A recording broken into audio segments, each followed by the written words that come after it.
காயப்பட்டு போய் கிடந்தாங்கன்னா அவங்க எதை நிமித்தம் காயப்பட்டாங்களோ, பாஸ்டர் சும்மாலாம் காயப்படலை.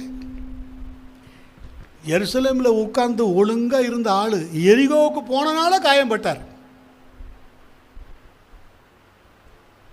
சும்மாலாம் காயப்படலை. அவங்க இருக்கிற இடம் தேடி போய் பிசாசு காயப்படுத்தலை. இருக்கிற இடத்தை விட்டு நகர்ந்தனால காயம். அப்போ என்ன செய்வோம்? விட்டுட்டு வேலையை பார்ப்போம். தற்செயலாய் வந்த ஆசாரியன், சடன் பிரீஸ்ட், ஒரு லேவியன் கடந்து போனான். ஆனால் பாருங்க, மனதுருக்கம், பர்சனாலிட்டி புரிஞ்சுக்கிட்டவங்க கரங்களை உயர்த்துங்க. பிகாஸ் அவன் மேலே போடப்பட்டிருக்கிற அபிஷேகம் என்னது? சிறுமைப்பட்டவன் மேல் சிந்தை, சிந்தை, சிந்தை. ஆமென்.